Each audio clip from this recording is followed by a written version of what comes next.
അത് കൂടാതെ മുംബൈ പോലീസ് പറഞ്ഞ ഒരിക്കലും പ്രേക്ഷകന് ഇമാജിൻ ചെയ്യാത്ത രീതിയിൽ ഒരു ത്രില്ലർ ഫോർമാറ്റിൽ കഥ കൊണ്ടുപോകുന്ന ഒരു റൈറ്റേഴ്സാണ് ബോബി സഞ്ജയ്. ഒരു ഓൾഡ് ബോയ് ഒക്കെ ആ ഒരു രീതിയിൽ എനിക്ക് ഫേവറേറ്റ് ആണ് മുംബൈ പോലീസ്. അതുപോലെ ത്രില്ലർ ഇന്ത്യയിൽ അന്ന് വന്നിട്ടില്ല. കാരണം തോക്കിൽ ഷൂട്ടർ അടുത്തില്ലാതെ ഒരാളെ ഫീൽ ചെയ്യുന്ന ഫോർമാറ്റ്. ഇപ്പോൾ ട്രാഫിക്കിൽ ഇതേപോലെ ഇൻ്റർവെൽ സീനിൽ ആ കാർ മിസ്സായി, വേറെ ഇസ് എ കാർ. അപ്പോൾ ഇൻ്റർവെല്ലിൽ കോഫി കഴിക്കാൻ പോകുന്ന ആളുകളെല്ലാവരും ആ കാർ എവിടെ പോയി എന്നുള്ളൊരു ഡൗട്ട് അവർ കുറച്ച് നേരത്തേക്ക് ഉണ്ടാക്കാൻ നിങ്ങൾക്ക് പറ്റി. അപ്പോൾ ബേബി ഗേൾ എന്ന സിനിമയിൽ ഇൻ്റർവെല്ലിൽ നിങ്ങൾ എന്തെങ്കിലും ഒരു ത്രില്ലർ ഫോർമാറ്റ് ഒളിപ്പിച്ച് വെച്ചിട്ടുണ്ടോ? ഉണ്ടെന്നാണ് ഞങ്ങൾ വിശ്വസിക്കുന്നത്. അത് പ്രേക്ഷകൻ എങ്ങനെ തന്നെ തോന്നണം എന്നുള്ളതാണ് ഞങ്ങളുടെ പ്രാർത്ഥന. ഇൻ്റർവെല്ലിൽ ഒരു ചെറിയൊരു സസ്പെൻസ് ഉണ്ടെന്ന് തന്നെയാണ് ഞങ്ങൾ വിശ്വസിക്കുന്നത്. പക്ഷേ നിവിൻ നേരത്തെ പറഞ്ഞതുപോലെ ട്രാഫിക്കും ഇതും തമ്മിൽ കമ്പയർ ചെയ്യാതിരിക്കണം നല്ലതെന്ന് തോന്നുന്നു. രണ്ട് സിനിമയാണ്. ഇത് കൂടുതൽ ഇമോഷണൽ ഫാമിലി ത്രില്ലർ എന്ന് റോളിൽപ്പെടുത്താവുന്ന സിനിമയാണ്. ട്രാഫിക് മറ്റൊരു സിനിമയാണ്.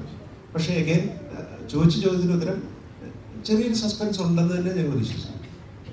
മാത്രമല്ല ഞാൻ ആഡ് ചെയ്യണം, സഞ്ജയുടെ കൂടെ വർക്ക് ചെയ്യുന്ന സമയത്ത് ഈ സ്ക്രിപ്റ്റ് പുള്ളി എഴുതുമ്പോൾ ട്രാഫിക് ആ സമയത്ത് എത്രത്തോളം അഡ്വാൻസ്ഡ് ആയിട്ടുള്ള സ്ക്രിപ്റ്റാണ്. I believe baby girl also പുള്ളി ചെയ്തിരിക്കുന്നത് ഈ സമയത്ത് വളരെ അപ്ഡേറ്റഡ് ആയിട്ടും ഒരു പക്ഷേ ചിലപ്പോൾ കുറച്ചുകൂടി അഡ്വാൻസ്ഡ് ആയിട്ടുള്ള സ്റ്റൈൽ ഓഫ് റൈറ്റിംഗ് ആണ് ബോബി സഞ്ജയുടെ ടീം ചെയ്തിരിക്കുന്നത്. സോ ഐ തിങ്ക് ട്രാഫിക്കിൻ്റെ ഇമ്പാക്റ്റ് എനിക്ക് അന്നത്തെ ഇമ്പാക്റ്റ് എന്ന് പറഞ്ഞാൽ, പക്ഷേ ഇന്ന് ഈ സ്ക്രിപ്റ്റ് അത്യാവശ്യം പുള്ളി ബിൽഡ് ചെയ്ത് തന്നെയാണ്. ഡിഫറെൻ്റ് ആയിട്ടുള്ള ഒരു ഫോർമാറ്റിൽ കറന്റിൽ വർക്ക് ചെയ്യുന്ന ഒരു സംഭവത്തിൽ എല്ലാവർക്കും റീച്ച് ആവുന്ന ഒരു പരിപാടിയായിട്ടാണ് പുള്ളി പിടിച്ചിരിക്കുന്നത്.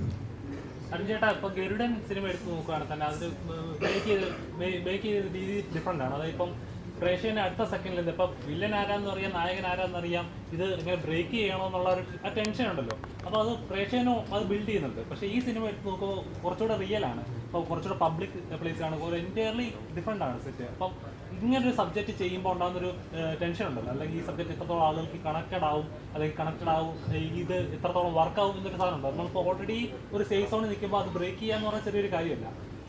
ആ ബ്രേക്കുള്ള ഒരു എന്താ പറയുക, ഒരു മോട്ടിവേഷൻ ഉണ്ടായിരുന്നു. അല്ല, നമ്മളിപ്പോൾ ഒരു സിനിമ ചെയ്യണമെങ്കിൽ ഒരു 1.5 കൊല്ലം ഒരു സിനിമയുടെ പിന്നാലെ നമ്മൾ ട്രാവൽ ചെയ്ത് പോകണം. അപ്പോൾ ഒരു 1.5 കൊല്ലം നമ്മൾ ആ സിനിമ ട്രാവൽ ചെയ്യണമെങ്കിൽ നമുക്ക് ആ സിനിമയുടെ സബ്ജക്റ്റിനോട് ഒരു ഭയങ്കര ലൈക്കിംഗ് ഉണ്ടാവും.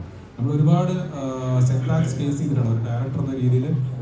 നമ്മൾ എല്ലാ സ്റ്റേജിലും ചിലപ്പോൾ എനിക്കെന്നല്ല any director for that matter, അല്ലെങ്കിൽ ഒരു പ്രൊഡക്ഷൻ വരുമ്പോൾ തന്നെ ഒരുപാട് സെറ്റ് ബാക്സ് ഫേസ് ചെയ്തിട്ടാണ് നമ്മൾ ട്രാവൽ ചെയ്ത് അത് ബീറ്റ് ചെയ്താണ് നമ്മളൊരു സിനിമയിലേക്ക് വരുന്നത്. ഫസ്റ്റ് സിനിമ എന്നല്ല, എല്ലാ സിനിമയും ഈക്വലി ചാലഞ്ചിങ് ആണ്. അപ്പോൾ ആ ചാലഞ്ച് ഈ 1.5 ഇയേഴ്സ് നമ്മൾ കവർ ചെയ്യണമെങ്കിൽ നമ്മൾ വളരെ ഇഷ്ടപ്പെടുന്നത്, നമുക്ക് പാഷനറ്റ് ആയിട്ട് തോന്നുന്ന സാധനങ്ങൾ ചെയ്യുമ്പോഴാണ് നമുക്ക് അതിൻ്റെ കൂടെ ഫൈറ്റ് ചെയ്ത് നിൽക്കാൻ തോന്നുന്നത്. സോ അങ്ങനത്തെ ഒരു സബ്ജക്റ്റാണ് ഞാൻ സെർച്ച് ചെയ്ത് അങ്ങനെയാണ് ബേബി ഗേൾ എന്ന് പറഞ്ഞൊരു സാധനം കിട്ടിയത്. സോ റീഇൻവെന്റ് ചെയ്യാന്നുള്ളത് വളരെ ഇമ്പോർട്ടൻ്റ് ആണ്, സ്പെഷ്യലി ഇന്നത്തെ ഒരു ജനറേഷൻ വെച്ച്.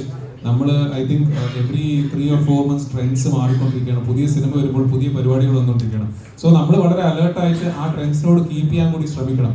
നമ്മൾ വളരെ കംഫർട്ടബിൾ ആയിട്ടുള്ള ഒരു സ്പേസിൽ നിന്ന് കഴിഞ്ഞാൽ I don't think we are making anything as an artist. So ഞാൻ മാത്രമല്ല, അടുത്ത പഠിക്കുന്നത് സഞ്ജുവിനെ പോലുള്ള റൈറ്റേഴ്സ് ഒക്കെയാണ്. അവരൊരിക്കലും അവർ ചെയ്ത സാധനങ്ങൾ റിപ്പീറ്റ് ചെയ്തിട്ടില്ല. അതുപോലെ തന്നെ ട്രാഫിക്കിന്റെ റെപ്യൂട്ടേഷൻ അല്ല ഇത് കംപ്ലീറ്റ്ലി ഡിഫറെൻ്റ് ആയിട്ടുള്ള ഒരു ഫിലിമാണ്.